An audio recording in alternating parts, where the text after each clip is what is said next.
Hello, hello. Can you hear me? Uh, yeah. So, um, I am looking for pictures of Tansu Sealer right now. She used to be the Turkish Prime Minister. Yeah, and I've been having a very difficult time finding all of them. Uh, but yeah, it's basically for a compendium. I'm part of something like a sim where I basically need a picture of her, and there's this one where she's walking and she has like a bunch of other Turkish prime ministers to her side. Erdogan is there and some other guys are there. Oh, mic is off. Mm.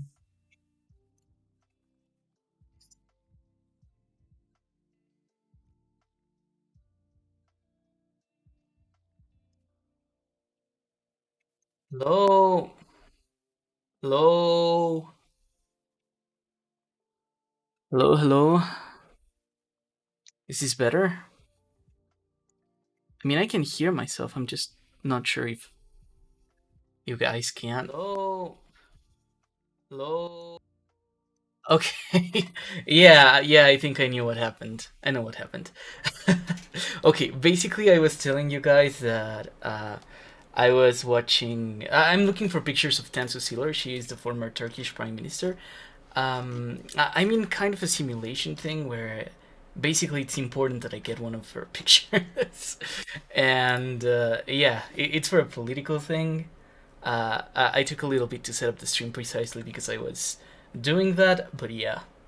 So, what's the plan of this stream? And this stream isn't necessarily um, like a gaming one. I don't think I will play any games. I will just like you guys had like a week to watch the Palestine video, and if you have like questions or things you would like to address, I'm here to like answer them. We let me think. Yeah, Beace is not here because he's quite busy with some university stuff he had pending. But there will be another stream at a later date where Beace will also be here.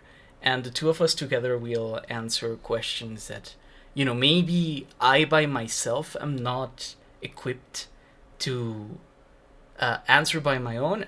I am mostly responsible for like the business aspect of the video.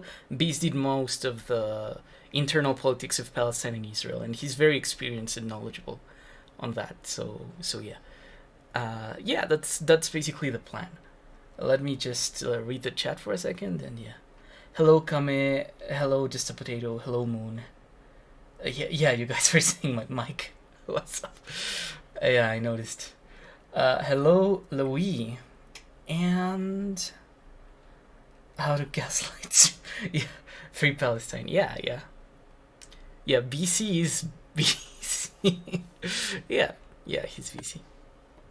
He had like some stuff to do, but he's very interested in hosting like a stream where the two of us just kind of go over the video, answer your questions. Yeah, that's the thing. Because I've been thinking that maybe whenever I finish a series, I will create a video where I list the mistakes and list like comments I think are really interesting. But for the time being, we haven't had the opportunity to create those. We created a stream for the Ukraine video, and that one was good. I'm very happy with how that one went. Um, but for the Quebec series, when that's eventually done, I think I will create something more like an epilogue, more structured in video format. Uh, so yeah. Oye, Martin Stowe, ¿estás tratando de decirme algo en español o qué? Based process in Ravignon Unity. Yeah, we're friends. Beace and I are friends. We're very good friends.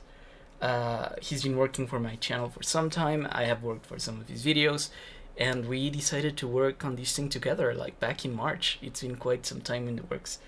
You ever get your phone back? Yes, yes, I got lucky and I recovered it, and yeah, that's what happened. I did get my phone back in the end.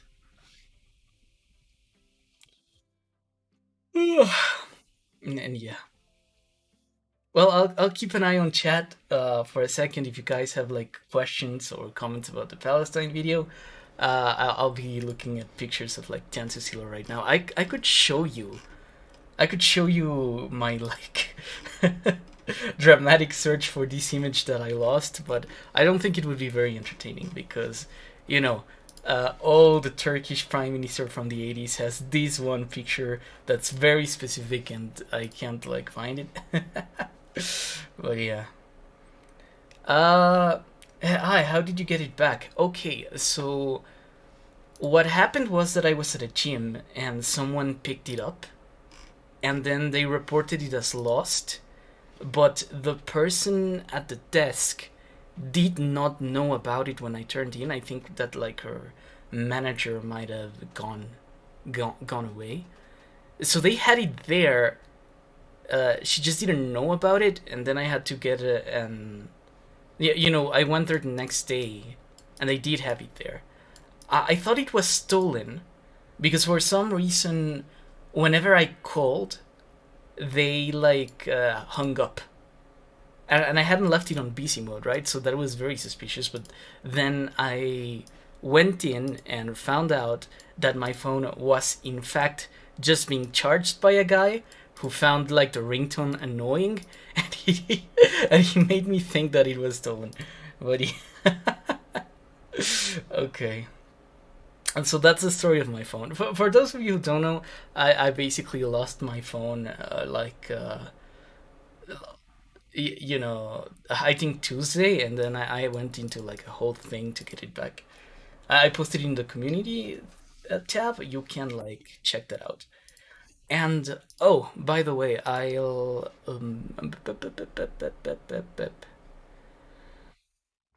let me see.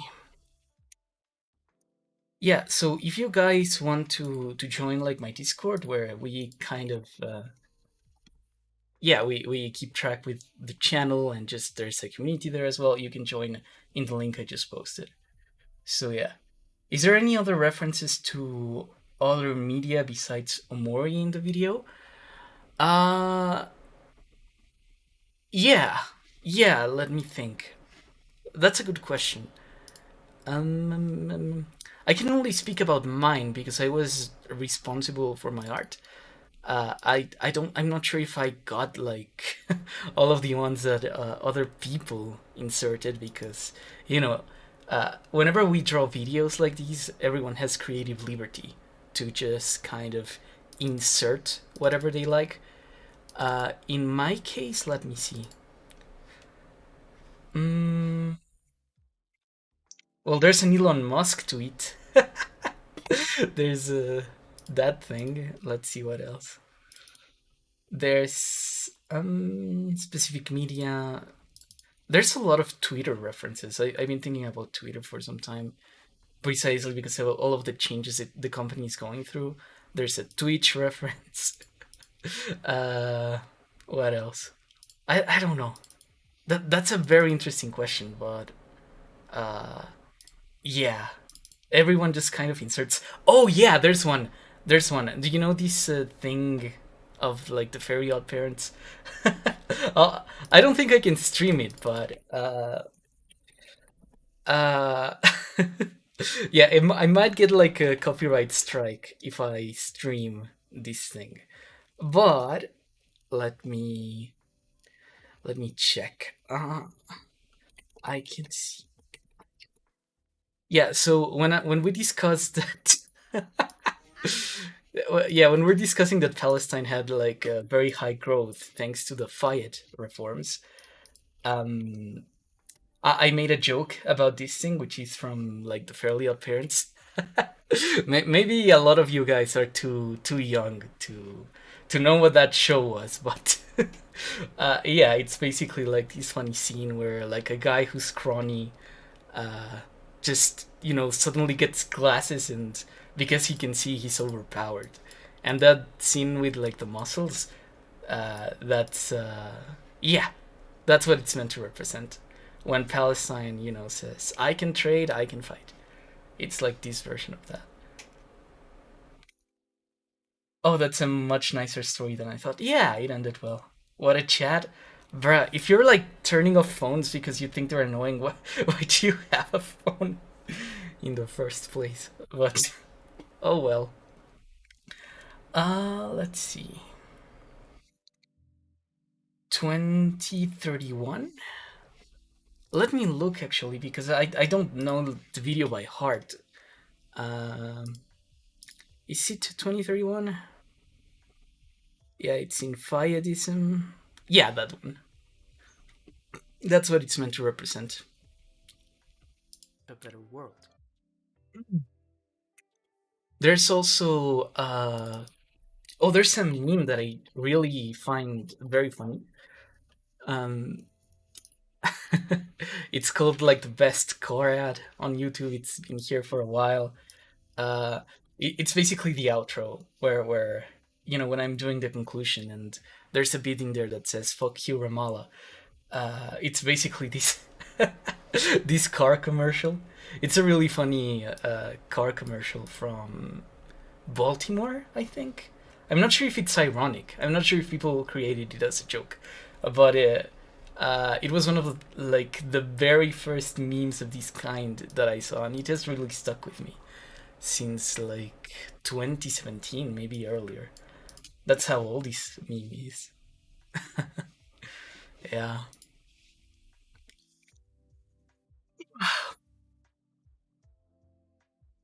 But yeah, generally when we're making videos of this sort, the artists have almost complete creative freedom to create the slides that they want. In many cases, what we're doing is like huge collaborative things. A lot of people who draw for videos, and a lot of the times I've drawn for like other people's videos, it's been a mostly volunteer based effort.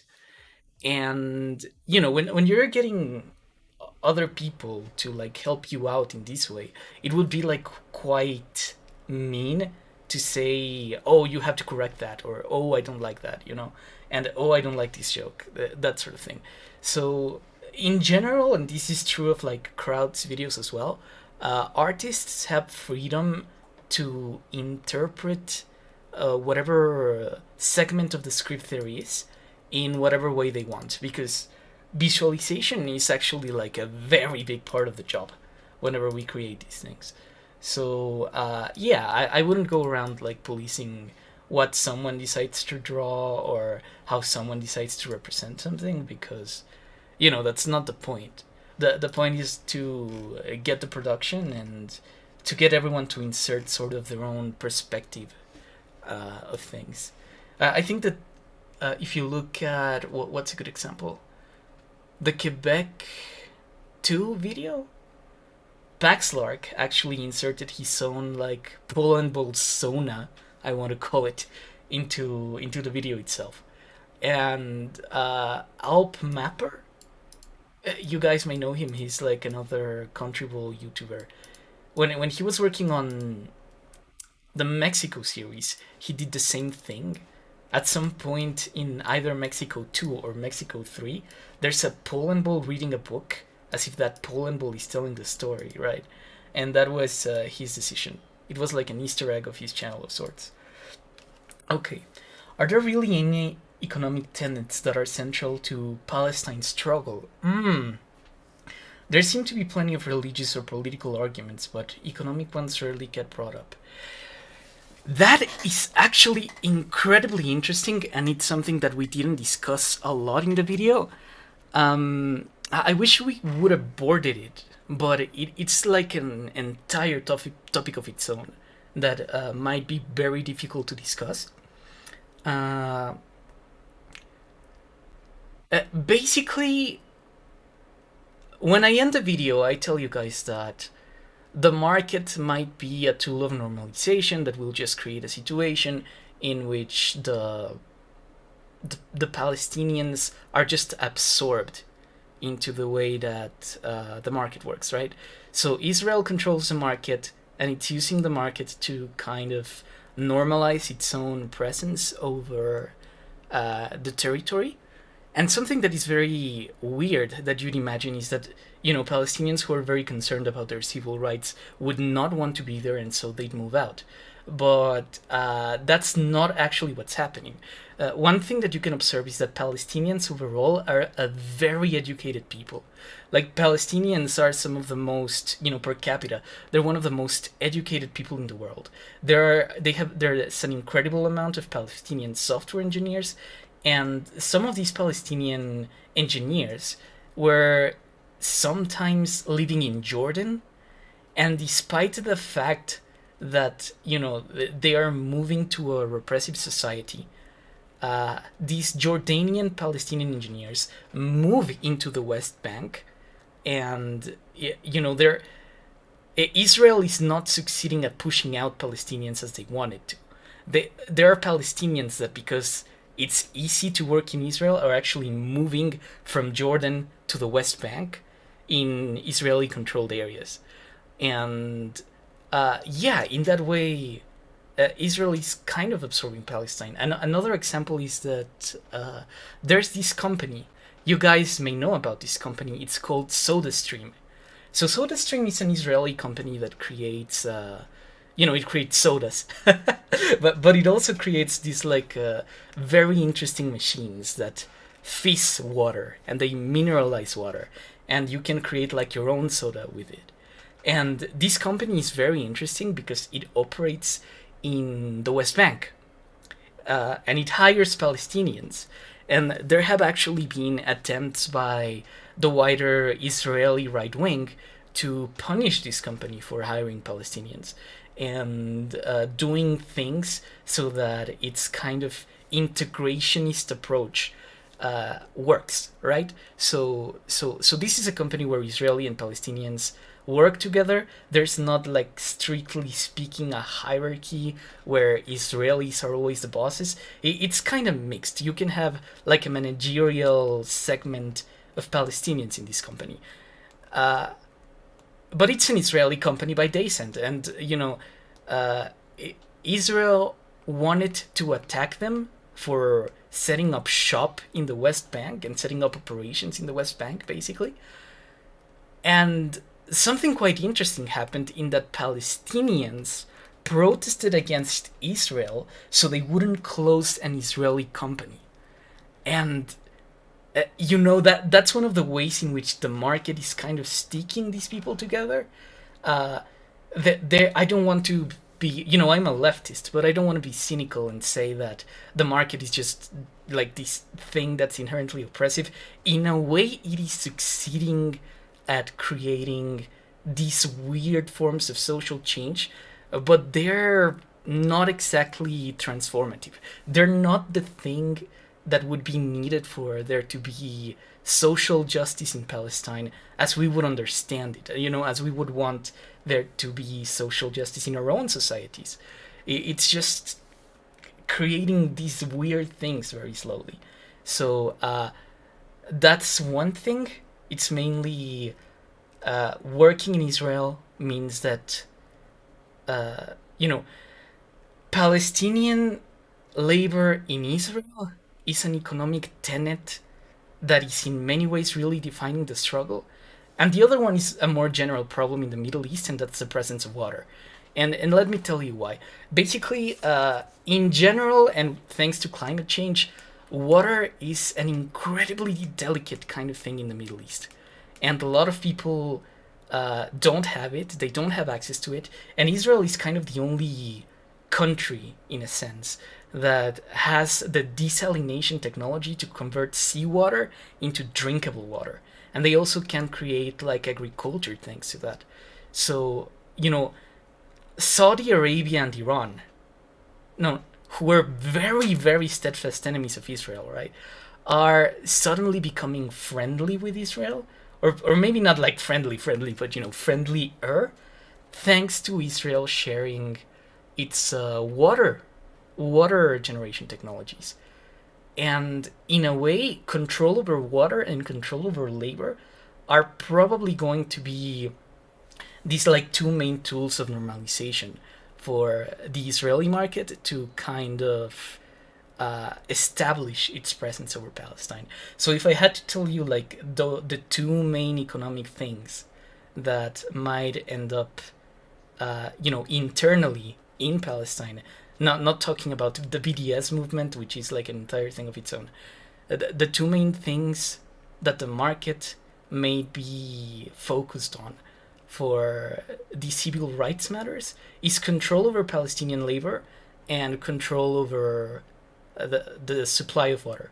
Like who gets to control that's the thing. So yeah, is fired what? Yeah. Cuba, Palestine, and Syria. Yeah.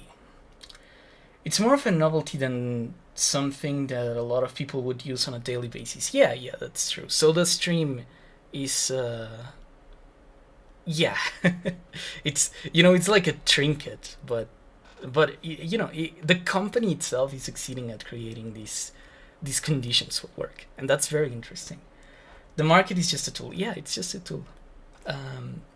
In a way, it depends on how people use it to see like the changes it is able to generate, and that's the whole argument of the video, right? When you have a society that is unjust, the market just reflects that society back to you in like whatever its behavior ends up being. I'm a Marxist-Leninist, and capitalism will soon collapse by the falling rate of profit. You know what? We said that in the 40s, then we said that in the 70s, and we're saying that right now, and I'm not optimistic, really. I think that one of the greatest problems that Marxism has had with its interpretation of capitalism, in a sense, is that Marxism really underestimated capitalism's ability to adapt, to kind of give concessions to the working class, and to make it so that its most repressive aspects were decreasingly visible. And, if you discuss capitalism like today compared to capitalism 200, 100 years ago, clearly a lot of people have more things to do with more money. Like, I would rather be a worker today than a worker 200 years ago, right? Where people were dying in, like, fucking coal mines. But, the point is that, it's probably not that simple. Muammar Gaddafi, great man-made river? I don't think I understand your question. Do you think Palestine could have ever become more powerful worldwide than Israel? I don't know. I don't know. I really don't know, because Palestine and Israel in their current configuration are a sort of accident of history, because when World War II ended, the British and the French had made a lot of promises to everyone, basically, about how they would have divided that territory. The Hashemite king, the Sharif of Mecca, was promised that he would get like a greater Arabia, in a sense, a very big thing that went from Yemen to Iraq, and that it included the territory of Palestine. But the Jewish people and the Zionists of Europe were also promised like a territory there. And then France wanted to split up parts of Syria that were promised to the son of the Hashemite king. And what happened in the Middle East, the kind of borders that are there are not like something that came about through people just kind of deciding, this is the way we want society to be. It was the end result of the splitting of the Ottoman Empire and the very weird and strange colonialist project that just came crashing down into this weird amorphous thing that we have right now. So yeah, capitalism will soon collapse by the year 5000. Yeah. My grandchildren might not see that. So, yeah. Okay. Do you think that Palestine will ever become democratic? Yeah, maybe. I would consider Palestine to be a very flawed democracy, but they do have elections, right? Fatah and Hamas win elections. They compete with each other in elections. Uh, I come from Mexico, right? So I have no pretenses to just say that something is democratic when it's imperfect. But I would understand Palestine in the same vibe. It is a democracy, but it is an incredibly flawed representative democracy. And of course, it has a lot of corruption. The Palestinian Authority itself is very repressive with its own citizens. So it's not only like Israel beating Palestinians up, it's also Hamas and Fatah. They're very corrupt. They steal from Palestine. They mistreat Palestinians. But you can say that about a lot of democracies. So if what you mean is, does Palestine have elections? Does Palestine have a government that in some ways has to get a mandate from the people? The Palestinian Authority, right? How does that come about? The answer to that would be yes. But if you were in a democracy, no, if you were used to like the best possible democracy, you wouldn't be very happy in Palestine. So yeah, that's the thing. Okay, ideally as a company you want to take specialized and experienced workers wherever and as whatever they are. The important thing is that they are good at what they do. Yeah, that's the incentive for like a capitalist. You want to get the most out of your money and your labor and find the people who will do the best and most amount of work for the least amount of money. And if you can get it from Palestinians in a society that's kind of unfair, that's what will happen. And that's what I was discussing when discussing this company called SodaStream. So yeah, in a way, it's like a similar contention to the things that Mexicans face in the U.S. when they're like very educated, but they can't work for high wages here, so they go for high wages there, and they can get underpaid. But for Mexican standards, American underpaying is like an insane amount of money. If you had a minimum wage in the United States, but you spent in Mexican pesos, you would actually be like, if you lived by yourself, you would be upper middle class, like for certain. Why is Bolsonaro on the thumbnail? No, it's not Bolsonaro. It's Munib al-Masri, the richest man in Palestine. So yeah, is there an equivalent to Nasserism in Palestine? I don't know. I don't think so. There's Hamas, which you can consider a sort of, the Muslim Brotherhood. They have ties to the Muslim Brotherhood. You can say that Hamas is like the part of the Muslim Brotherhood that survived and just made camp in Gaza. But you also have, what do you have? You also have Fatah, and Fatah is like a thing of its own. They're not exactly Arab socialists. They're a very specific thing, and they're neoliberal. Like they're increasingly liberal. So, to discuss it in terms of Nasserism, it would be difficult to get like an accurate description of the topic, basically. Okay, rule number 2: do not buy drugs from the yeah, don't do that. Equality under capitalism is an oxymoron. Yeah, no, there's no equality under capitalism. For capitalism to work, you need a highly mobile and adaptable workforce. And in that mobility, that means that there will always be an amount of people that will be unemployed, whether they're like switching jobs or they can't find jobs. And there's like a lot of the structure is very organic, right? There's not a lot of safety, so equality is not a promise of capitalism. It's uh, I'm not sure what the promise would be. It's more like prosperity in a very general sense, but it's not perfect by any means. Rule number three: remember to teach British people how to use spice. Yeah. Have you guys ever been to the UK? I was in the UK.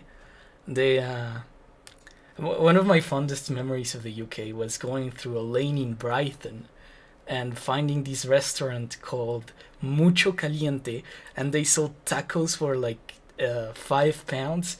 And in my opinion, that's insane. Like £5 here would get you like 10 tacos. You have no idea. Yeah. Which borders are worse from an aesthetic perspective, Palestine or the Holy Roman Empire? You know, greetings from the Holy Roman Empire is like awful. Imagine you were like a kid in class today, and the Holy Roman Empire had somehow survived at like its maximum expansion, and you were told like, "Oh yeah, draw the borders of our country for like the cover of your geography, your geography notebook." That would be hell. So yeah. Was the best food in Britain Indian food? I actually never had Indian food in Britain. Um, I lived in a very Tory uh, village southwest of London, right next to like a reserve, a natural reserve. So you can kind of tell if you're European the kind of place that is, in a sense.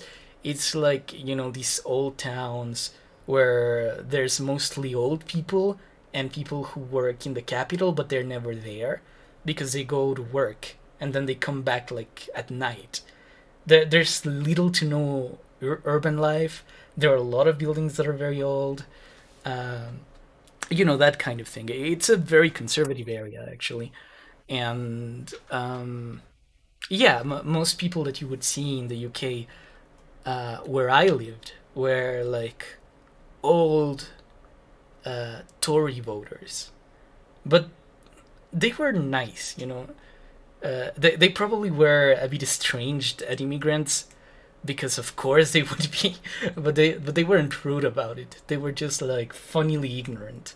There are parts of England, like East Anglia, I have heard, where the racism they have is more like mean spirited. But I never was too far from London, so yeah. I have I've never lived in an English speaking country aside Britain, but I feel that when I speak with a British accent, I feel kind of ridiculous because it might be like my own cultural background, but yeah. I actively repress it. So if you ever wonder why I sound kind of weird, it's because I'm actually pretending. I'm making a conscious attempt not to sound like this. It's like an effort, an active effort on my end, and well, it does come. It does come out if I let it. Okay.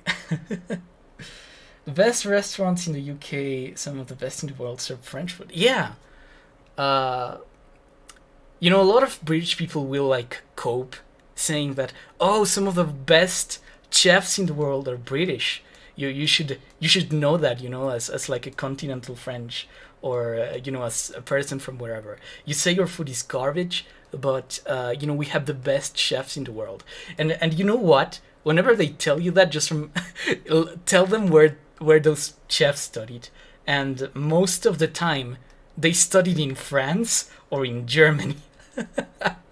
So that thing about British chefs is like an enormous scope. So yeah. How does a developing nation adopt capitalism without becoming an oligarchy? Mm.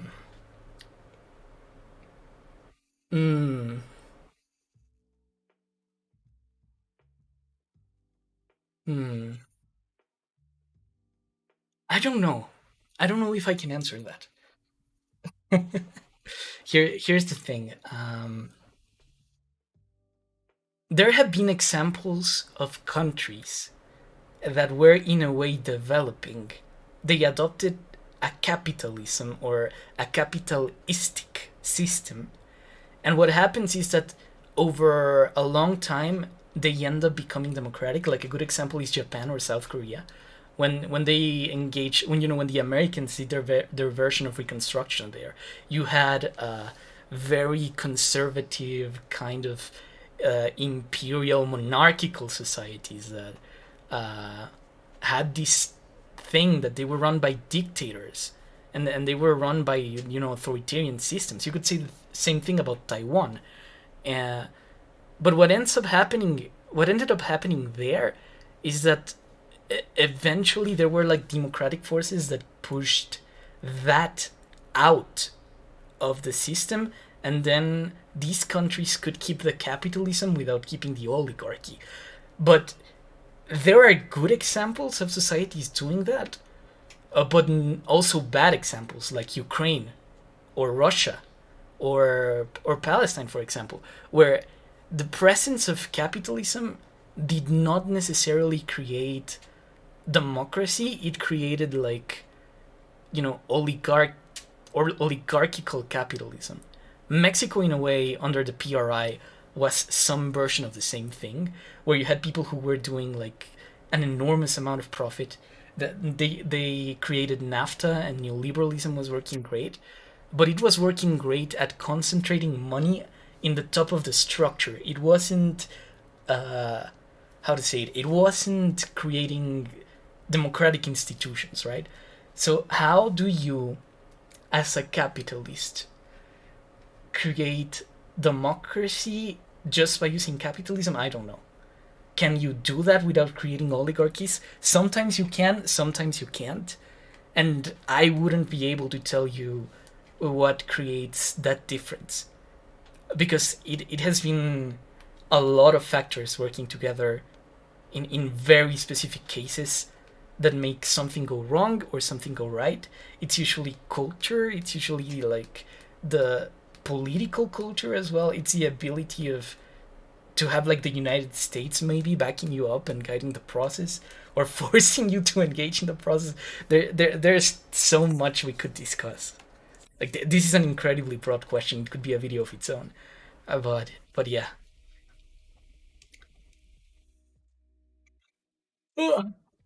Did you guys like my British accent? Should I use it more often?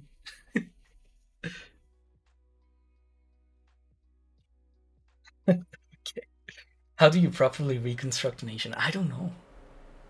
I don't know. Like, people who have been trying to do something about Palestine, their entire lives, who have made it the mission of their life to do that and properly reconstruct like these deeply broken societies, have not succeeded. They have not succeeded, and I am not as arrogant as to claim that I can have the answer for that. You know, it's uh, it's complicated. It's really complicated. It takes a lot of people working together. It takes uh, a lot of institutions evolving in a certain way, and it's an open question. It's an unsolved problem. Oh no, Ravi is secretly the angler. No, no, I just I have been like, yeah, I live there. What else can I say? Strong institutions and government, I guess. Yeah, yeah, yeah. That's one thing. Uh, what country is the strongest power in the Middle East? I don't know. I think it's like a struggle between Saudi Arabia, Iran, and Turkey.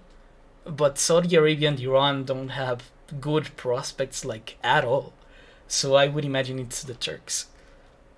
Hmm. So what I mean by that is that Saudi Arabia and Iran, they have a lot of things going on, but in the long term, those things are probably not going to be here. So yeah, for April Fools, do a video entirely in your British accent. British rap is too powerful. Oh my god. Uh, what does Avignon mean? sounds like a French dish. Uh, Ravignon or Ravignon, or you could just say Ravignon if you can't pronounce like my hard French words. Um, it's actually an acronym of the last Mexican governor of the Clipperton Islands.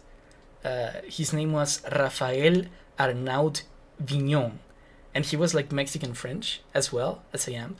And when I was creating like a new name after I stopped using the previous one, I thought that oh, this will be funny, just R.A. Vignon.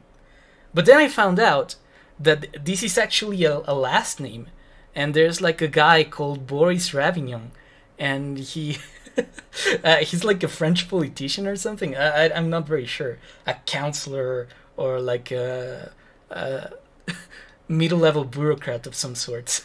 And whenever you Google me, you find me, but you also find him. So in a way, we're competing on the internet to see who's the most popular Ravignon, and I'm aiming to win. One of us will have to change their name, and it's not gonna be me. So so that's the aim. April Fool's video. Oh, I had a plan for an April Fool's video actually. Um, the April Fool's video plan was to create a video on how Hitler uh, fixed the German economy. And a lot of people have like this idea that Hitler was like a really competent economist and that he came in and he fixed things up, and that the Nazis were in some sense really capable at creating, inflation countermeasures and just economic prosperity, and this whole thing about they made the trains run on time, and that's not true. None of that is true. So the video was just going to be a kind of introduction as the ones I know how to make, as how did the Nazis do it, and then I would just say slavery, because they enslaved people and put them in work camps. So it's easy to pay your debts when you don't pay for labor. So I would just say slavery, and the rest of the 40 minutes of the video would be just like a rickroll looping. and I would give you like the illusion that it was like an actual thing, but it wasn't a thing. I decided not to make it because back then, earlier in the year, I was very busy, and I couldn't make like that thing. But I've been advancing on other projects, like the streaming infrastructure has been going great. Uh, Greeks just screamed. Yeah, I can do a German accent. What is my ideology? I would consider myself a Fabianist, which is a type of democratic socialist specific to Britain. Well, not specific to Britain, but yeah, the authors were mostly British, and then they created like a body of literature that you can read it. You can go look for Fabianism. I will write it down. Fabianism. There you go. Basically, we think that it's very complicated, but we believe that one of the main problems of socialism in the 20th century was that we validated ourselves to people, not by democracy or by winning, debate and making the case for our ideas. We basically said we know we're right, and we're going to do social experimentation and create like institutions until they work, and then you'll see that we're right. So so so that's why a lot of leftists ended up creating dictatorships, because the plan was not to convince people that we were doing the right thing. It was doing the right thing, and then once that was done, the people would just kind of understand. And that obviously didn't work. We created like a lot of terrible stuff, and now Euro communists and people who are into this like branch of political thought are more so saying, okay, we can have our goals and our aims to create socialism or socialistic societies, but we have to get a mandate from the people, and we need to operate within the liberal democratic framework, or at least some validating framework, because otherwise, we can lose touch from the center of information, which is in the ground and in the people. And that is like inherently a part of government. One of the best things that you can say about the British system, and I don't like the British system, as a democracy, but at inception, that thing about the two chambers, the two parties, the two dominating parties, is that from a careerist perspective and from a managerial kind of project perspective, Britain has always a party or a faction of representatives in government who have an active incentive to connect with the part of the people that the government is out of touch with, So there's always an incentive, like a personal incentive for your career and for your money and for staying in parliament, to be aware of what people are thinking and what people are feeling. And when you're in the government, you can lose touch of that because, you have all the reins. You can pursue every technocratic experiment that you want. And the managerial position and the power position separates you from the power, from the democracy itself, in a sense, from the people who are validating the democracy. And having opposition parties and having people who disagree with you in a democratic setting, and I say this as a socialist, is good. And when we created states like the Soviet Union, for example, the lack of an effective opposition always kept the government disconnected from the people. And it created this thing that we called the bourgeoisie of the bureaucrats. So in the Soviet Union, the bureaucrats, the Marxist but still like government official types, became a bourgeoisie. And they had no way of knowing because they had no way of telling. And yeah, we don't want to do that again. that the Soviet Union was a big fuck up. You can quote me on that. But yeah, let's see. I thought this was starting an hour later. They were capable of creating a war economy. Yeah, but like war economies are, you can't hold a war economy forever. You that's not a way to build a society. Like if you draft everyone and you have 100% employment, nobody's going to eat. Nobody's going to have stuff. So yeah. Good luck on beating the vice president of the Condé Regional Council, president of the Ardennes Metropole Agglomeration Community, and mayor of Charleville-Mézières. yeah, I think I can do it. Sure. Slavery and looting. Yeah. Yeah, the Nazis suck. Imagine you work your whole life in civil service and then a VTuber takes your name. Yeah, I feel sorry for that guy, but I don't know. It's hard to come up with a VTuber name. It's hard to come up with like a YouTube name in general. The thing with like VTuber names is that usually they're all in Japanese, right? There's like this fashion. There's this big VTubing company called HoloLive, and they did this thing where their talents, even if they're English speaking and they have never been to Japan, take on Japanese names, right? So you have like Takanashi Kiara, who is German. No, well, she's Austrian. You have Karyope Mori, who is American. You have like that's what you get. You have like these English speaking people who take on Japanese names even though they don't speak like an iota of Japanese. And I don't want to do that to you guys because I know that in part my channel is not like anime oriented, so I was seeking to create like a wall of sorts.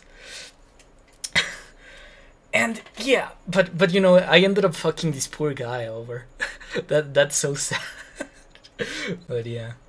I dislike YouTube videos for April Fools that are just mostly a filler thing to make fake lang, mostly just because the waste of bandwidth bugs me that much. Yeah. Yes, I know that's a dumb reason and it doesn't work like that, but it's in the back of my mind. Yeah, I understand. Like, if you're creating content, I think you should be genuine in what you're trying to do. In your channel description, it says that you want to also do math and music videos. Do you plan to ever do those types of content? Yes. Um, by education, I am an applied mathematician, or well, I'm rather studying to become one, and I could do videos on math. I think that one of the future videos I will try to do is on econometrics. Some people in the comments for the Palestine video were quite curious about the Lorenz curve and the Kuznets curve. I don't think they, you know, I made that joke for like the economists in the room, but a lot of people were actually like quite interested in what those were. And there are people in this site that I think are very disagreeable, that I won't name, but um, they use econometrics to create models of history that predict wars and predict like historical events, and all of those models are wrong. You know, they create like some interesting sinusoidal and cyclical behaviors because they're they're made with information that already exists and they predict wars that already happened, but when you project them into the future they're not necessarily right. And creating like a model that tries to track these like capital capital S social developments, you know, capital D developments, with like a fucking uh, combination of cosines and sines, like that's not gonna work. And I was thinking of creating at some point like videos that talked about that, about how, you know, we can't create models of history that are predictive because history is something that just happens, or you know, about econometrics and like very interesting things I can talk about measures of inequality and that sort of stuff. But yeah, I will make those videos at some point. Music might be more complicated, but I would love to, because I also studied. I play the guitar, and to a lesser extent the violin and the piano. So yeah, yeah. Well, one thing that is really dumb about old communist regimes is just going after a lot of outside media, even media that also hates capitalism. What? A lot of people just wanted to listen to the Clash, but yeah, I mean, I'm not sure how to answer that question, but I'll take you at face value. What modern political system do you think is less cringe, USA or UK? Uh, I like the American system better. Like, no questions. Zero questions. Because the Americans were very smart at, you know, they based their system off the British system, but they wanted to improve it. And they improved it. And they improved it in, like, very important ways. One of the ways that they did that was in creating the office of the president. Because, here's the thing. When you look at, how would I phrase this?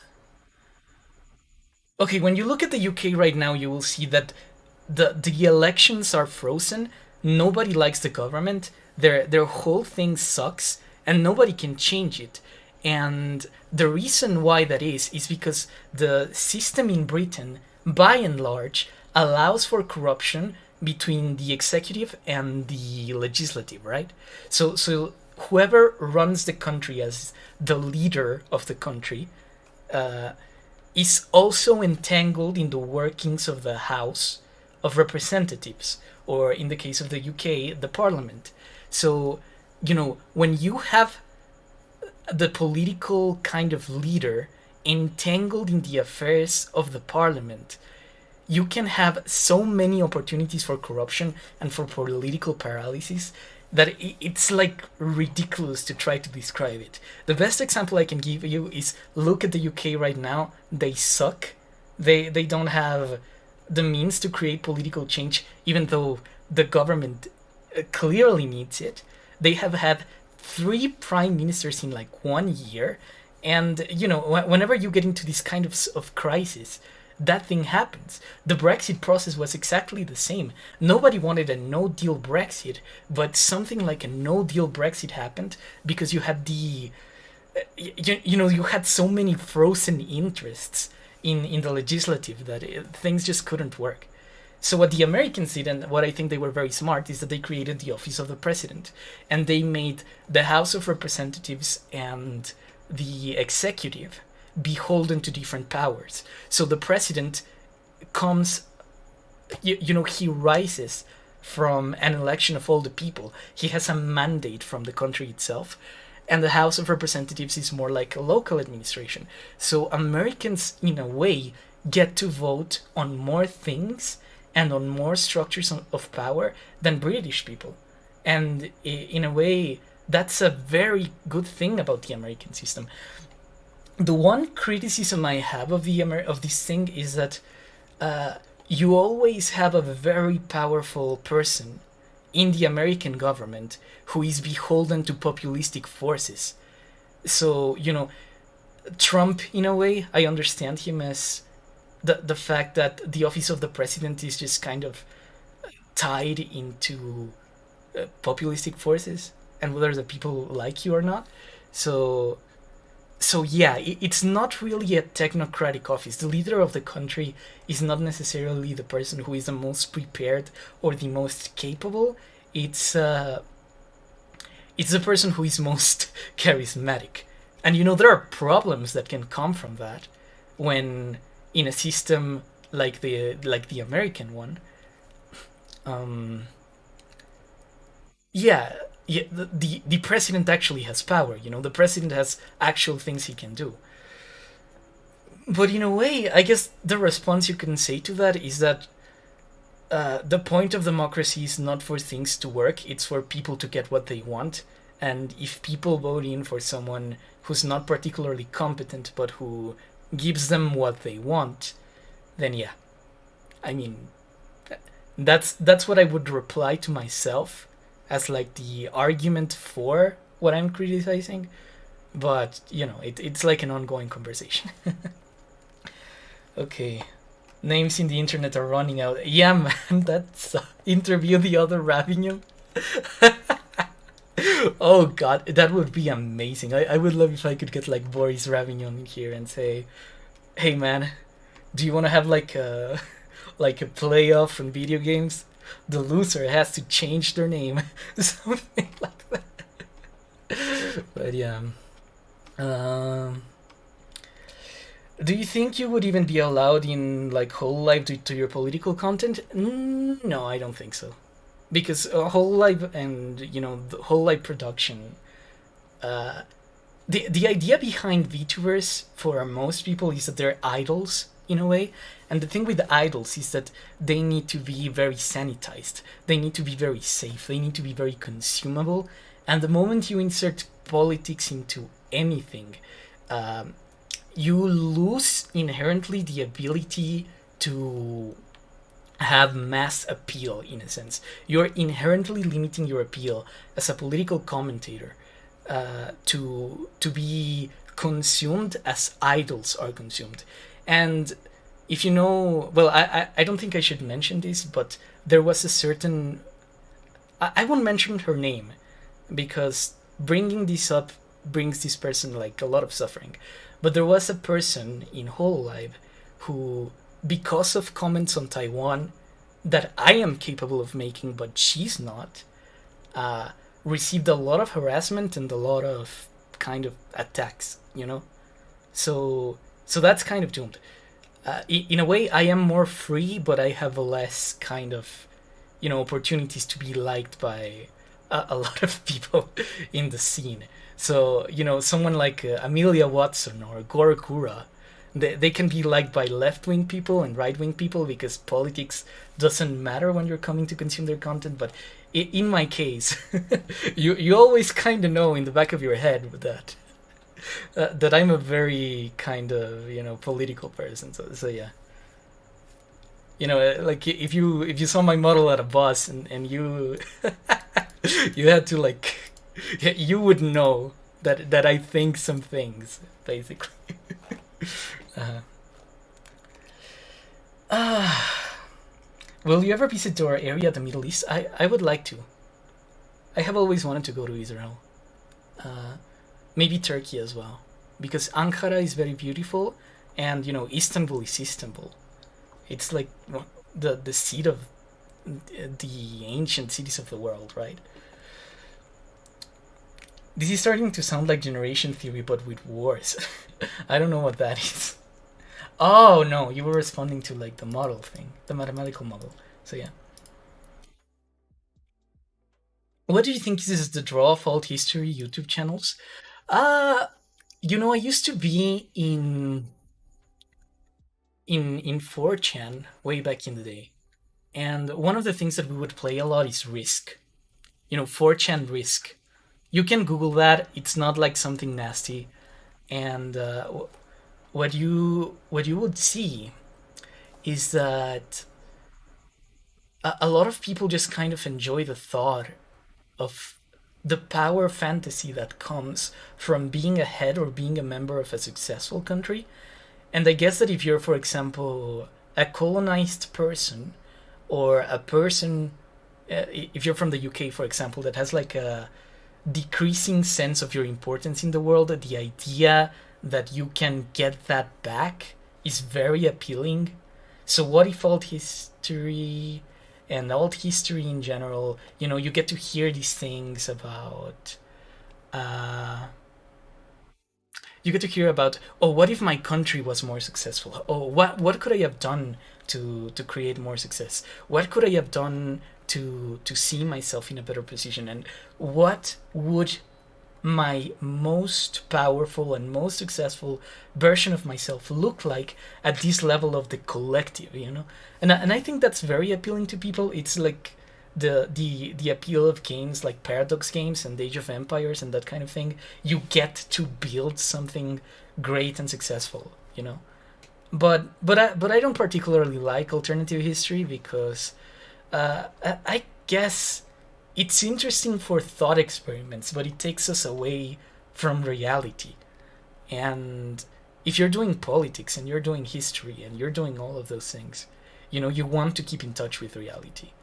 You want to know what's happening and not treat history as like this bourgeois sport where you're just collecting information and facts for your own entertainment. You're commodifying other human beings and their experience for the sake of your own entertainment. And I have like my leftist critique of that, but yeah, that's why I don't particularly enjoy it. Just because there are patterns in general sense of how time changes and patterns that push backs at the time doesn't mean the whole thing. But yeah.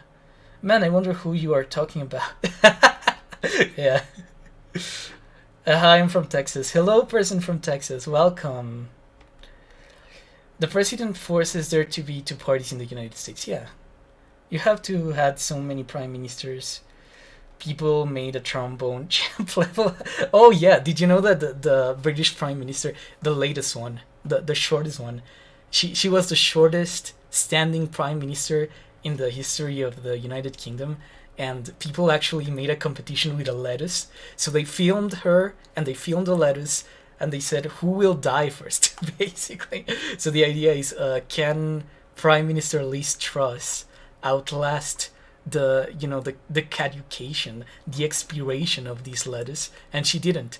The lettuce outlived her. It didn't it didn't degenerate on. Liz Truss was out of office before the lettuce went rot. So yeah. I can't wait for England to become the 51st state. I don't think they would want it, but in effect that's what will happen.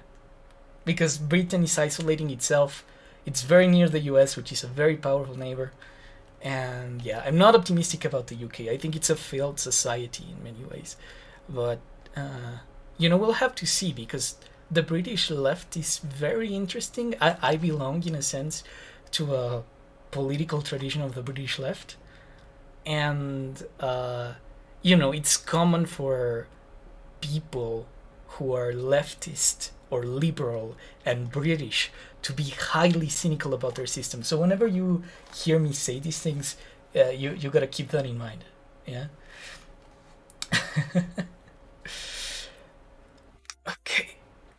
Creates Britain, doesn't elaborate, leaves. Yeah.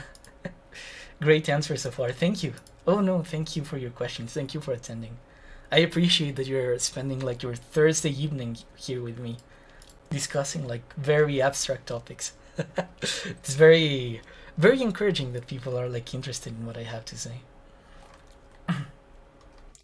I think America's system leads to more polarization and control of only two parties. Yeah, but you can fix that with like better electoral models. So you can have something like preferential voting instead of first past the post and that kind of thing. But in there, what I am doing is describing to you the elections and not so much the system itself, the system of government. I think America or the United States, I don't like saying America because I think that, everyone in the American continent is like an American. But yeah, the United States, if they had a better electoral system than they do, their constitution and their model would work very well. I think the American system is very intelligent in this sense. So multi-party could work, but you'd need to change the elections, but not necessarily the constitution and the things in there. Uh, is your VTuber outfit based on anything? Yes, it's on like fantasy clothes and northern Turkic kind of fashion.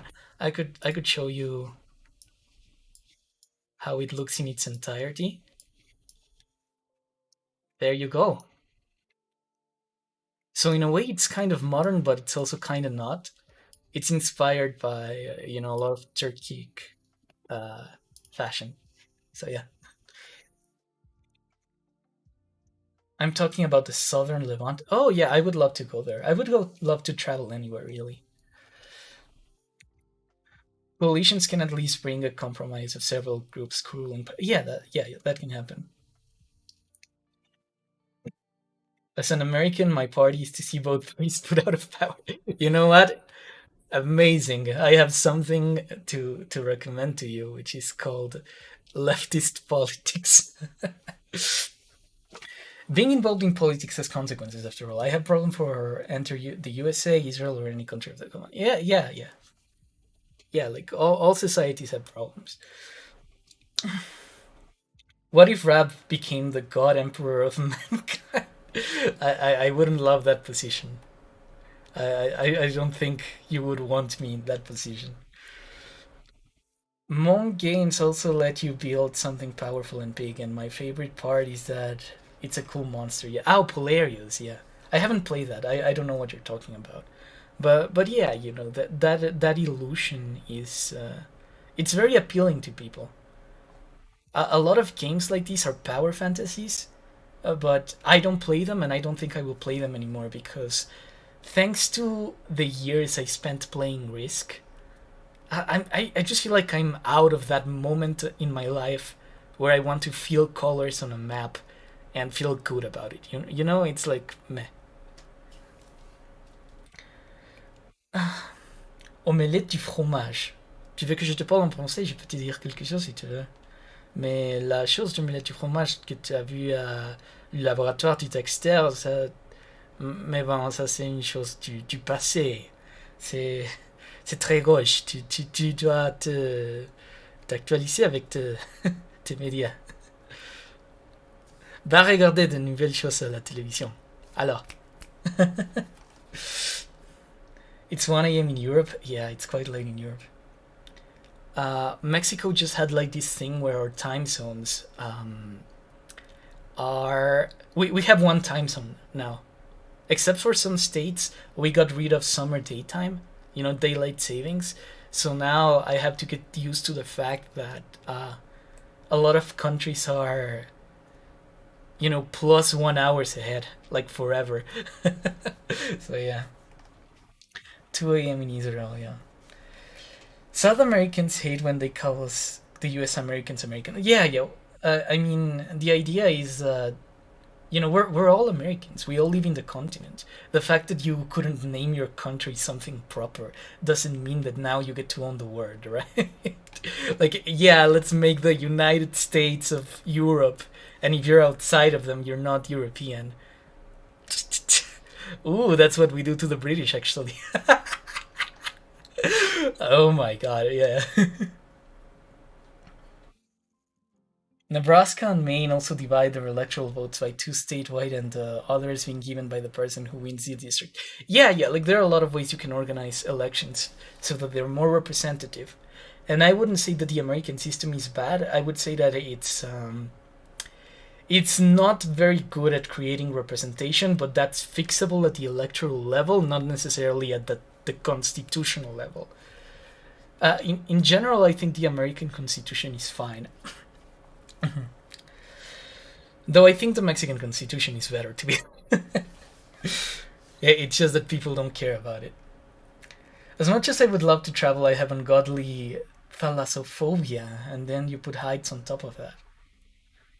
Ooh, I don't know what thalassophobia is, but please elaborate. Just call Americans United Statesians. I mean, they would have to call themselves that. It sounds a bit silly. Colombians were an option. Yeah, yeah, but guess what? There's already a Colombia. There's already a Colombia.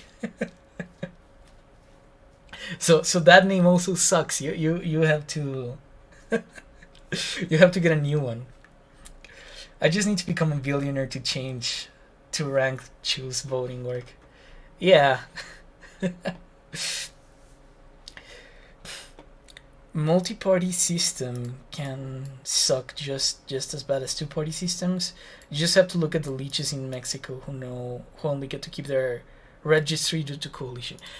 I don't know. I think that multi-party is good, but there are problems. Here's the problem: when you have a system like the British system, you run into this thing that you never know what government you're getting. So you can vote for something like the party of lettuce, and you can also vote for like the party of apples. And in the British system, they can add in their manifestos or things like, oh, we want more lettuce, or oh, we want more apples. But then when it comes to forming coalitions, in the coalition agreement, you can lose parts of the manifesto. And so when you're voting in a system like the British one, you're always voting for a party and never for a coalition. You're voting for a set of representatives that you think might do you good, but you never know the end result of the government. In a system like the American one, the fact that there are two parties means that you always know what the parties are like. So, and there's only two options, right? So the parties don't have to compromise once they're in. So when you vote for a party in the United States, you're actually getting. It's actually a lot more likely that you will get the government that you want to have. So that there's that, and that thing. D'ailleurs, c'est une faute d'orthographe. On ne dit pas omelette du fromage, mais omelette au fromage. Oui, ça c'est vrai. Je sais pas pourquoi ils sont pas vérifiés leur traduction. Ils sont des Américains. Qu'est-ce que tu veux? Qu'est-ce que tu veux qu'on fait? Ils ne parlent pas français. Si tu vois les Canadiens, ils ne sont pas mieux, mais c'est comme ça. Fear of the sea. Oh, okay. Yeah, I imagine that if you had like fear of the sea, you wouldn't be able to travel. Maybe you'd be stuck to like your continent, or if you're lucky, you can wait for the big highway that connects all the world to be built. And that's like a plan. I misspelled it, but that's what thalassophobia is. Yeah, fear of large bodies of water. Okay. Yeah, I didn't know that. Thank you. I learned something.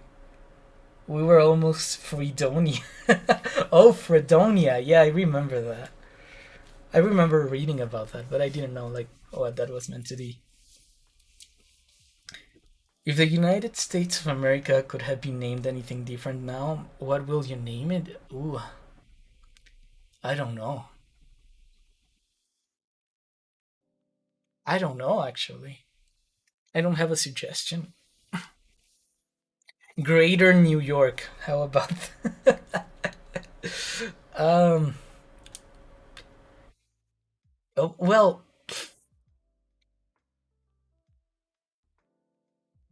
yeah, no, that's a very complicated question because there's no one project behind the United States that I could call like, yeah, this is like their distinctive society that should have the naming rights. Um, I think they named it the United States of America because back then the French revolutionaries also had this plan of creating like the Universal Republic. So the idea was that liberalism by itself would just kind of unify everyone under liberal universalism. So I guess something like the United States of America could expand into the American continent, and there were plans to create that.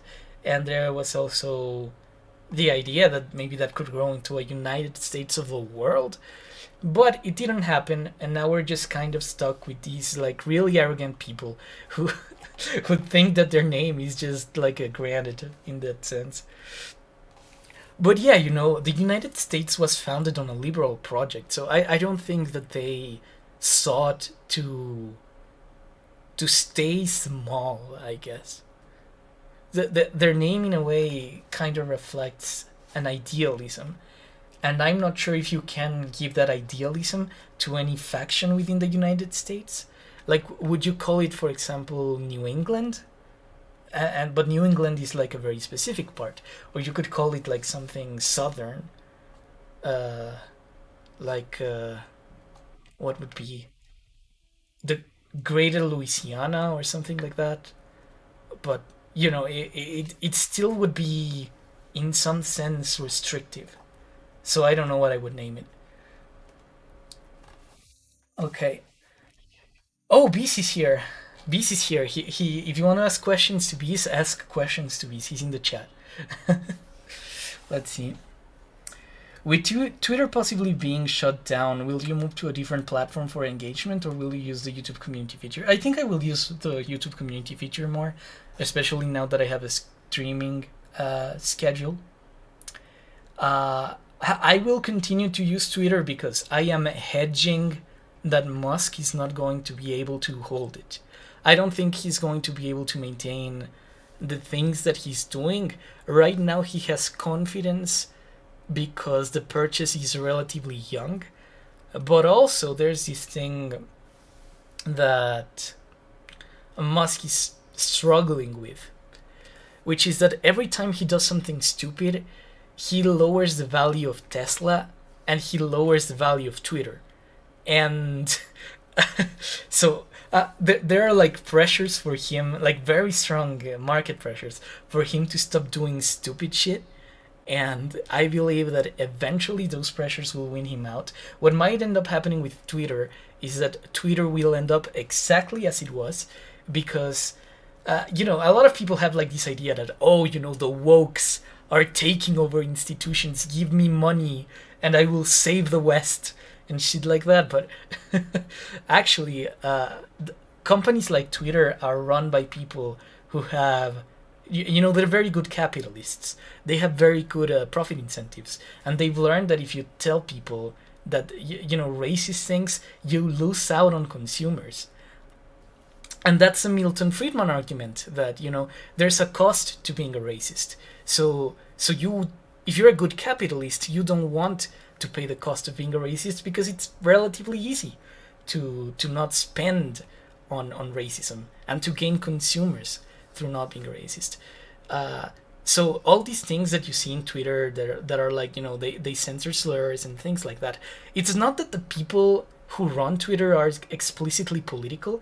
It's that they're trying to maximize their profit and their client base. So, yeah, those pressures are there, and I believe that Musk will eventually bend to those pressures. So, that's my diagnosis. Yeah. All you have to do is wait, and the house will come crashing down. So yeah. Oh. They do not care about important issues. It's just social issues. Everyone is just chasing the lowest denominator. Yeah, I mean that's the point of consumerism. Do you hold grudges? I don't. I'm very forgiving. For some things, I can not be, but overall, I am. Karen Landy. Ah, that would be great. Canada 2.0. Big Delaware. Oh, Big Delaware is amazing. I will pitch that to people. The New York, California diffusion area. Oh, these names are great. Oh, what was the name that that lady called? Suzanne Collins. What did she call the United States in the Hunger Games? She, I think that was a good name, but I don't remember it. Yeah, maybe that one. They called it the United States because it wasn't one country; it was a union of different states. Yeah, but the United States of America implies there could be more states. So, and there were like really legitimate plans by the U.S. to expand beyond its borders. They wanted to conquer Canada. Well, Thomas Jefferson wanted to conquer Canada, and a lot of Southern politicians wanted to conquer Mexico. That was part of their goals. To this day, the U.S. is still trying to get a hold of Cuba, and they can't. And because they can't, they decided they're going to be poor forever. That's the thing. Okay, yo, U.S. of the world didn't happen yet. Yeah, not yet. Untitled colonies of America. Yeah, India and China would be the Texas and California of the world. Yeah, United States of Mississippi. Yeah, that's one of the names I think. What part of law do you hate the most? I don't know. Give me a few. Yeah, no. This is just starting. What do you think is the best political party in Mexico, or at least the one that is the closest to your opinion?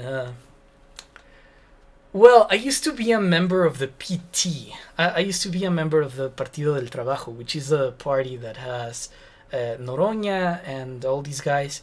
I used to be there not because I like them, but because the party used to be a Maoist party back in like the early 2000s.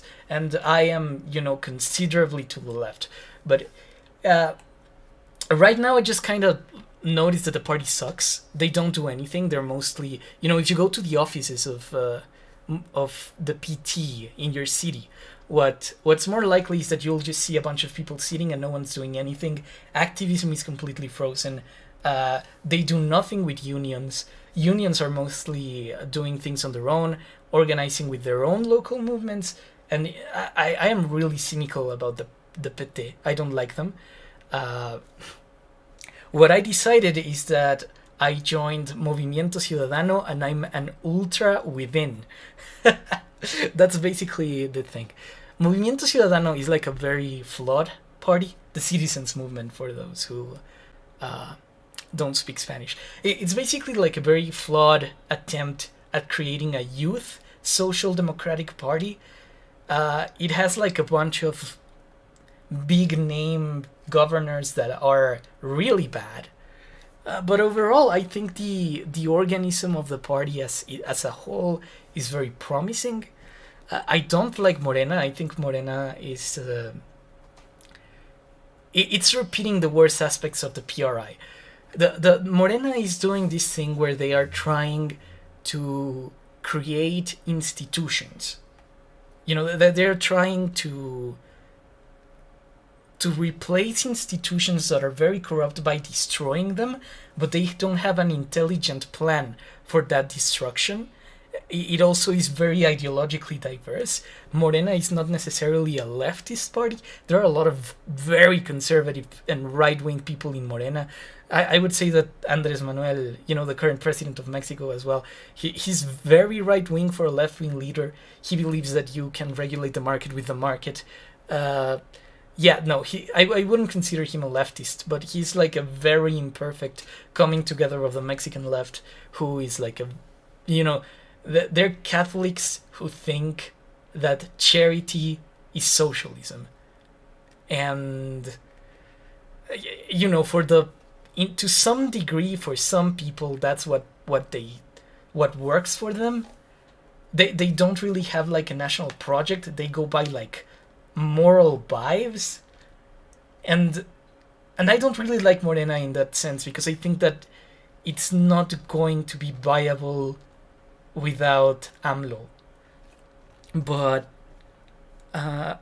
yeah, youth parties, especially if they're like left wing, like Movimiento Ciudadano, they're not good either, but they have a chance to become something better than they are, because they're not so dominated by old people and by political motivation that is driven entirely by the charisma of one person. So yeah. Overall, though, I think Morena has done like a good job. Wherever they haven't done a good job, it's because they're very ambitious and very incompetent. And if AMLO could only behave like someone who knows that he's going to be a continuity president, and who is almost secure that he will have a predecessor of his party, if he could stop rushing things like the Tren Maya or Dos Bocas, if he could have like a bit of a more long-term vision, I think, instead of trying to do everything on his term, he could be as good a president in the good stuff and not as destructive in the bad stuff. But he's doing great. Overall, he's doing good. I am like happily unhappy with the government of Morena. But yeah. Beace process. You are going through college or hard mode running a YouTube channels. Yeah. Being in university and a YouTuber is very difficult. I'm also still studying. Accidentally sent out that one early, but I feel like the Mississippi is the thing that united the US the most. Yeah. Panem. Oh yeah, Panem. Yeah, no, but Panem is. I thought it was a different thing. Huh. Okay. No, you don't understand. The United States literally started as a bunch of different countries banding together. No, I don't think the colonies were countries. They were colonies. They were not. They were not nations. So yeah. Tuvalu or Federated States of Micronesia? What country's political system is better? I don't know anything about either of them except that they're tiny. So yeah. The electoral reform of AMLO is scary. Yeah, I think that's part of the thing. See, when you take a lot of institutions that are very corrupt and you destroy them and you replace them with incompetent institutions, what you create is the incentives for corruption to rise again. And I'll tell you why. Because when you have an institution that is incompetent, what you end up doing is giving people the opportunity, or rather the pressure, to seek to create the things that they want to be done outside of the institution. And that's where you start seeing like backroom deals and all this fucked up stuff. So when I think of Morena creating like a worse version of the CONACYT in the CONACYT, a worst version of the INE in the INE, when they're doing like all of these things very fast without care or necessarily vision, even if what they do is even if what they do is done with the greatest of intentions, by creating an incompetent institution, they are telling the people that they should go and seek to make a difference with corruption, because the institution itself is not going to be able to do it. And that will start at the lowest level. Like maybe you pay your friend to get a passport because the line is very long. Maybe you go, behind the civic registry so you can name your child like a very stupid thing. And then those small things pile up and they reflect in like a colossal level of corruption. So yeah, I don't think their institutional strategy is good, but I think that overall they have a better vision than most governments that have existed since I've been alive. So yeah, it's like Texas, amigo. Yeah, American just dropped the colonies from the name. It was the UCA. Oh yeah, the Continental Congress or something like that. Before independence, and just dropped colonies and added states for USA. It was meant to be a temporary name. Bruh. No, that's so sad. You don't have a name for your country. Even the Canadians do. Kanata means house, or like long house, in an ancient Iroquoian dialect. Yeah. They were nations. They each had their own laws and cultures. I think they had their own laws, but overall they were all like relatively the same kind of British colonial structure. You could at most make the argument that there was a difference between the North and the South. But uh, colonists and the colonist work ethic was very uniform across the United States because they were British people. You know, if you go to Australia and you go to Perth and you go to Queensland, you won't find that people are all that different in, in the big sense, right? Because they're Brits. They imported a society with them, and yeah.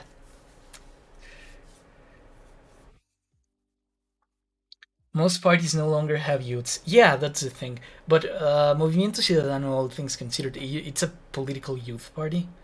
I think it sucks because of the leadership, but the membership is actually quite interesting. Uh, Overall, though, if you are doing politics in Mexico, it's a lot more recommended that you work through NGOs or that you organize outside of the political mainstream because parties are generally corrupt and very restrictive, and the smaller but more effective your institution can be, um, the better, and the less likely it is to be corrupted. Here's something I learned, or well, rather, that's something I learned from organizing with feminists. Uh, you guys have seen, if you're Mexican, you probably have seen those like black bloc marches. I've been to uh, a non-single number of them, uh, helping the marshals put it together or at least carry some stuff.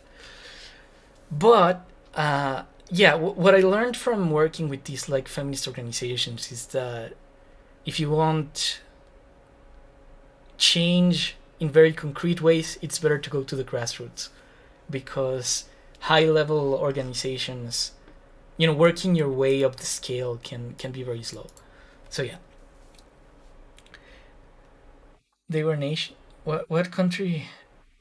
Okay, let's see. What country is most powerful now, and what country will be the most powerful by 200 2100? I don't know. Anything could happen. What can happen in 80 years? In 80 years, Britain went from the largest empire on earth to like a rump, you know? In there are a lot of events. If you want like likelihood, if you go by current trends, I guess I would say that China will continue to rise. The US will stagnate, but it will still be very powerful. And what we will have is multipolarity in China and the US. But China doesn't have a particularly strong society. So, it runs into the problem I talked before about the government being detached from the people. And in a country as big as China, uh, there's a lot of people to be detached from.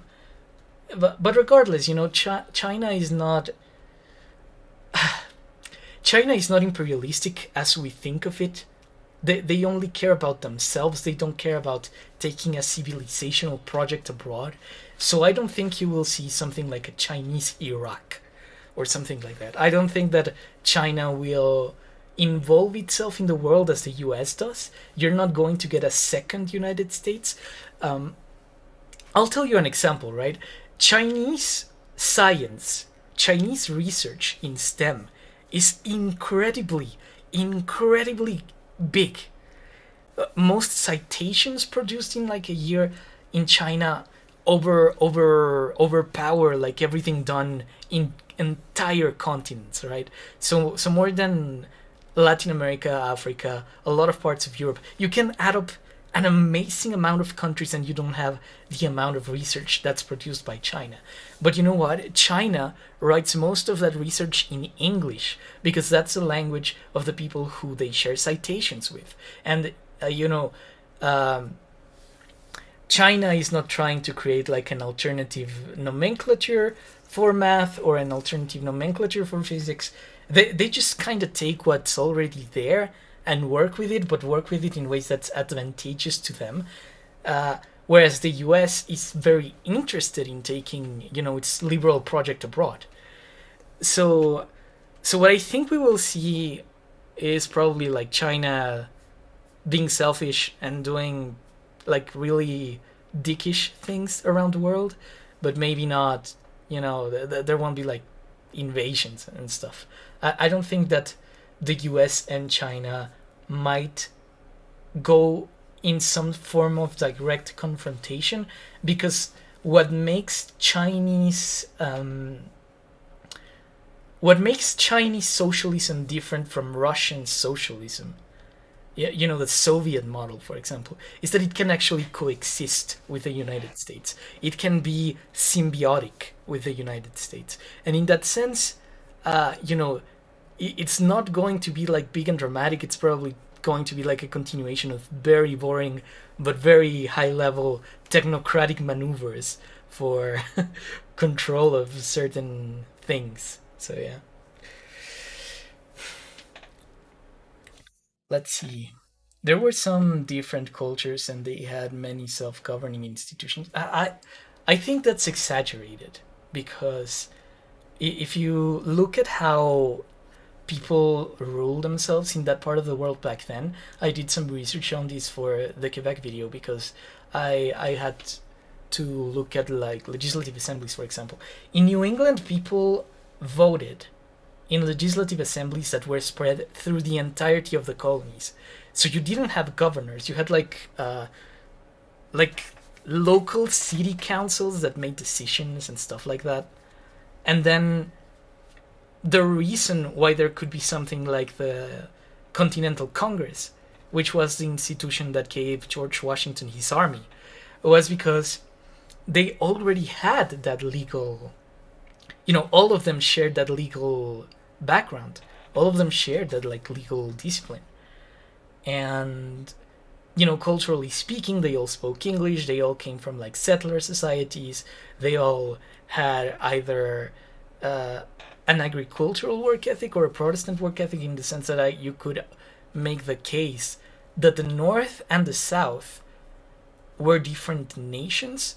But I would say that the North and the South were more different as blocks than the states were different uh, between themselves individually. And because of that second argument, I would actually say that, yeah, no, they were not nations. The colonies were not nations, they were very closely related. So, yeah. Can't believe the anime girl is educating me on the Palestinian economy. I'm not a girl. Or, yeah, I'm non binary. Luxembourg unites the world. You know what? That's like a cursed Heroes of Hiroshima game end up, but go for it. that's that's the future. Okay, we've been going on for about 1 hour 40 right now, so I think I'm gonna do like 20 minutes more, and then I'll move on with my day because I got other things I got to do. Beace will be around for questions at a later date, but for now, this is where we're at. Ah. So this is like the end of the lecture. I can imagine, but you know, if this was a university class right now, we're kind of just chilling. You can take out a beer, you can take out your phone. How's your weekend? I answered like a surprisingly small amount of questions about Palestine. So, if you want to plug in questions on the topic, this is the moment to do it. I can go on about, the research I did, uh, about the economic like theories I believe in. All that kind of good stuff. Oh, I've also been trying to get Crowd to stream Among Us. So basically, yeah, he likes having like a community of sorts, and he likes hanging out with people. But um, yeah, I don't think he really likes organizing these things. He's rather in a position where he likes to be invited, and you know what? That's fine. That's fair. But uh, yeah, my plan is to get Crowd to do like a gaming stream. Maybe not on his YouTube channel, but on his Twitch. And we're all playing Among Us, all of the Leave 2 people. This includes Britannia, Crowd, Ordinal, uh, Crowd himself, maybe Ami de Maurice, all your favorite political YouTubers of the scene, and then we kill each other in Among Us. So yeah. Sorry if this has been asked before, but what are your plans for future videos after the third part of the Quebec series? Uh no, that hasn't been asked before actually, and thank you for your question. I will start doing Patreon polls. Basically, there will be a poll with 3 topics I am interested in, and you will vote for them in the community page.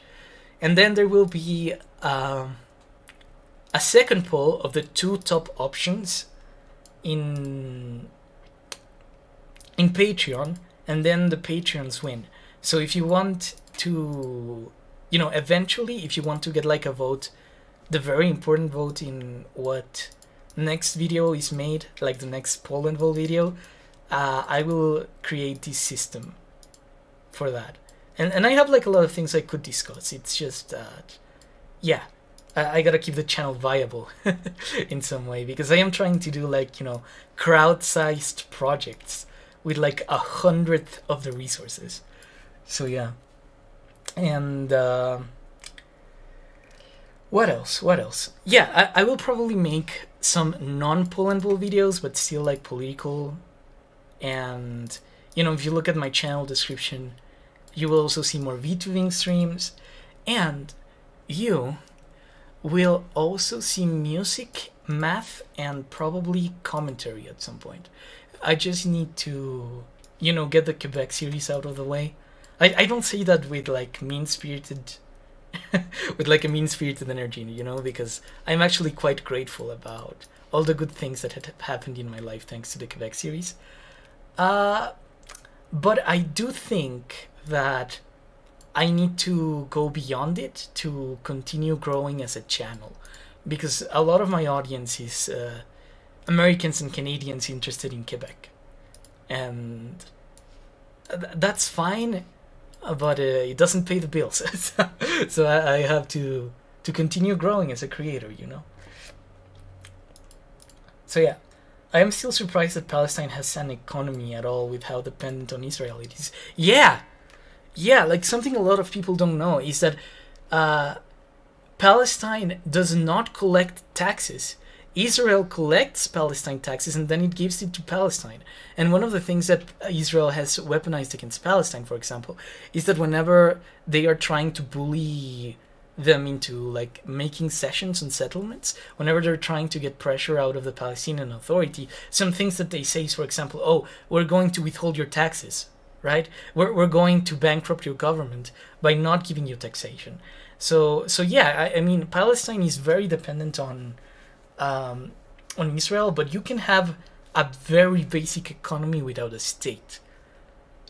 You can't have an economy as we understand it without a state. So it wouldn't be life as you're used to. But you can have like, oh, I give you an apple and you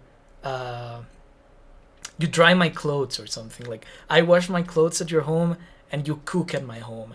And then maybe you can have like, we can trade in Israeli money, and even though we're not doing anything legally, we go to like the unofficial economy, and we trade between us, and then whatever backs the value of our money is always some external entity that's not dependent on our society, but that kind of thing can happen. So yeah, yeah. Israel controls Palestine a lot, and it's not good. But even then, the society is trying to move forward, whether it's within the margins of the economy or just within the boundaries of anything else that they do. What do you vote when you do vote crowd out round one? Oh, oh, I have played Among Us with Crowd before, and I have voted him out of the event. So yeah, he has also voted me out of the event. But overall, we team up in Among Us. We've usually been allies. The colonies were still different states since United States.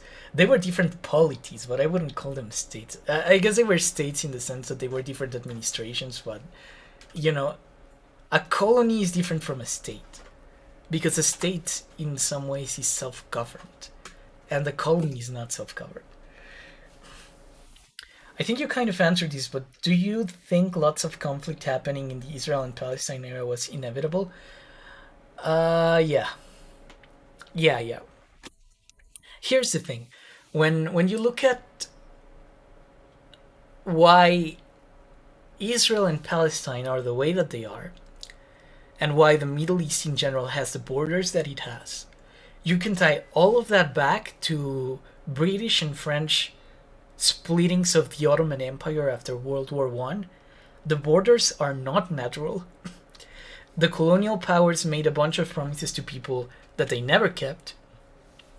And when people in the Middle East were creating their own societies in like Western terms, right? Because there already existed societies there.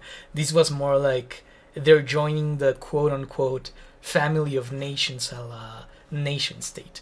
When all of that process was happening, it happened in a bunch of polities that had very different promises from the people that helped them propped up. So the Kurds, for example, were promised by Ataturk that they would keep the caliph, and he abolished the caliphate. That happened. And then the French promised the Syrians that they would not, they would give like the son of the Hashemite king a state, and then they couped him. And a lot of people in the Middle East have like different expectations of what they were entitled to when they were creating their states. And a lot of the conflict that you see is actually people trying to get those expectations or trying to cope with the fact that they did not get them and trying to maximize their opportunities within that framework. So yeah, I mean, it was like a very big game of broken phone, and broken phone, but with people who have guns and who are all historically oppressed and want justice for themselves. So there was no way it was going to end well. At many steps of the way, you could have done things that could have made things better for sure. I think that Nasser was one of the people that tried that. I think that Ataturk, in fact, was like one of the people who tried that. But mistakes were made, and the situation we're in right now is basically because of those mistakes. So yeah, how much power should markets have? I don't know. I don't think markets should have power. I think people should have power because markets are just tools, right? We are the power behind markets, and we shouldn't serve the market. The market should serve us. It's like, when you look at your phone or when you look at your computer, do you serve your computer or do you serve your phone? Ideally not, right? But you can if you're like addicted to it, and then you're just kind of uh, enslaved to the notification system. In a way, a lot of people can be enslaved to the market, but I don't think we should be. So, a better society is a society in relation to the market, where we use the market instead of the market using us, where we're not addicted to the phone, rather the phone is helping us achieve our goals instead of being, the goal in itself. Do you think nation states should exist? Uh, I don't know. I guess if people want them to exist, they will exist. Is there like something better than a nation state? Maybe. But you know, people still need to agree to form the nation state in a way. Because yeah, the thing that happens with like nation states is that um they create a community of people who are empowered, and that's a good thing in defining your political community. And I'm not sure if a lot of people are open to the idea or even want to define their political community in like a different way, right? So, it's more like a don't mess with what's not broken, don't fix what's not broken thing. Uh, but yeah, if it works, it works. Let's not try to mess with things too much if we have seen something to improve. But ideally, and as a socialist, I would like to see something more like the European Union, where we are going beyond nations in a way, where we are able to organize politically across national communities. So that's what I would like to see. But I'm not going to go to war over it, because things right now are kind of good, and well, maybe not good, but better than they were before. And yeah, you can live a life, you can have things, and pursue projects without worrying about the king coming along and asking you to do fuck all and stuff. So yeah. Is it possible for Iran's current government to survive the 23rd? I don't think so. I really don't think so. I think they're like in the way out, basically. I might make a video on the Iranian Revolution, how it was very interesting, a typical political event. But that's still a long time away, because I have to finish Quebec 3 and like a bunch of other videos first. But yeah.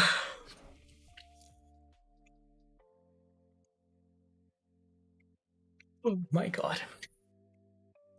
What do you think is more likely to change a country, an ideology or a great leader? Ooh, I had a conversation about this a couple of months ago. Well, not even a couple of months ago, like a week. I think it's an ideology.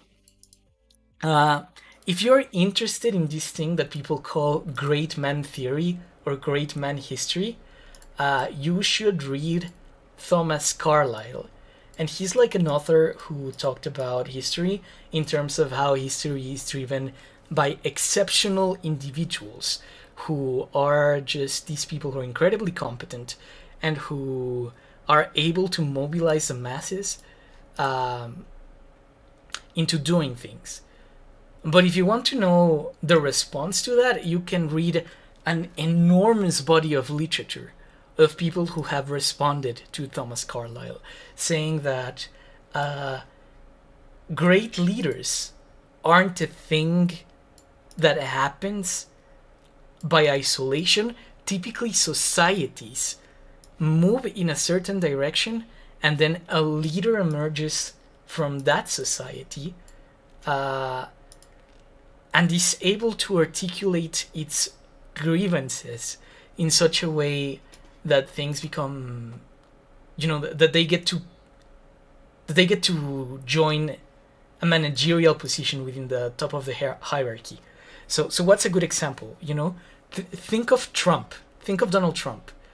So maybe with Donald Trump, you had a person who was a great leader in the sense that he was very effective at moving people who had his ideology, but the people who were unhappy and the people who voted for him would have been there regardless of whether he was there or not. And what I mean is that if Trump didn't become the Trump, another person would have become the Trump, because the recipe was already there. You just needed someone to like put it in the kitchen, right? So that's the thing. I am glad the devs skipped American democracy this update for the next 2 years. Yeah. I am optimistic about the United States, all the things considered. I think they're doing okay. Will Russia's current government survive into the 20th? No. No, I think... No, that's not likely.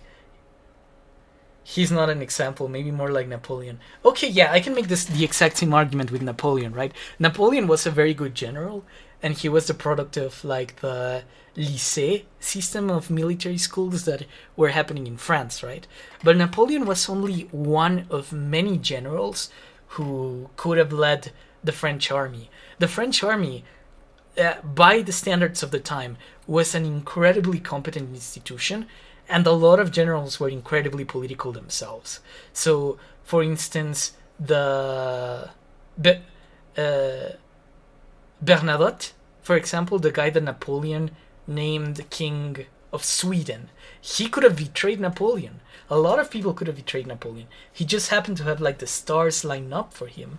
But the thing is that societies generate people, and then people who are like well positioned can reach the top of the hierarchy, but overall they're always replaceable, and they're always replaceable by similar or rival political agents.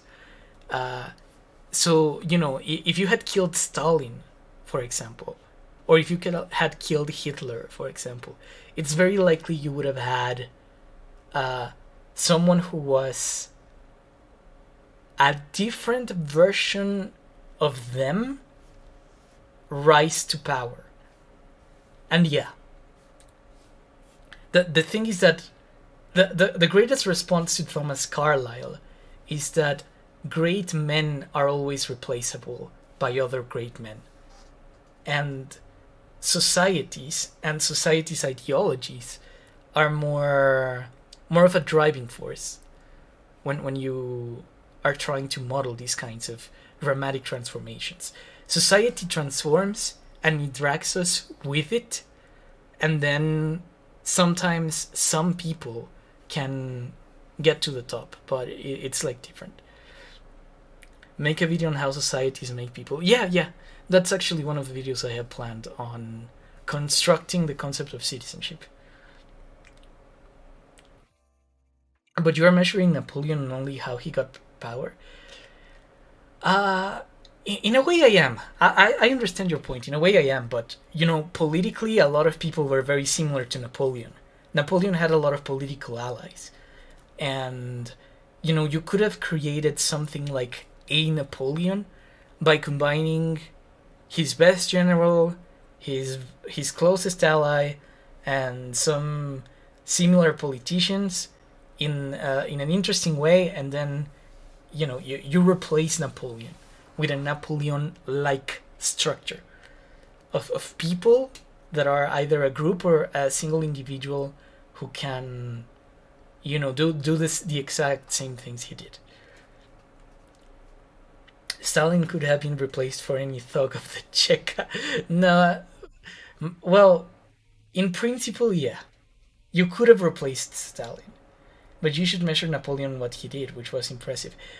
Yeah, I mean, Napoleon got away with like a lot of things, but, you know, Napoleon was defeated by other great men.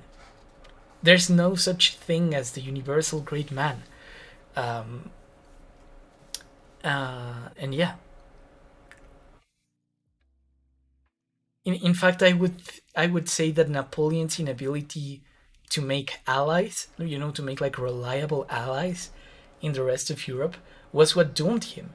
Because had he been better friends with Tsar Alexander or with the British Whigs or with whoever, really, if he hadn't gone around like ruling people by the fear of his fist, then it's likely he would have been a better stabilizer of the revolution than he was.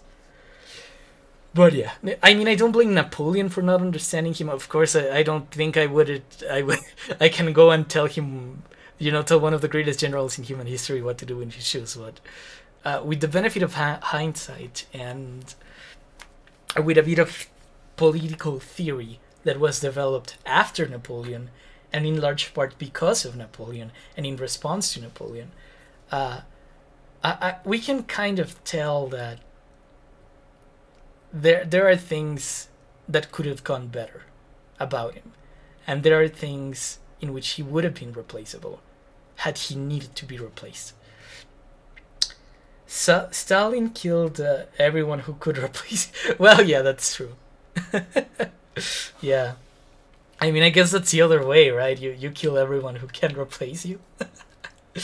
Yeah, a recipe for success. Anyway, I guess that's it for the video. Thank you everyone for attending.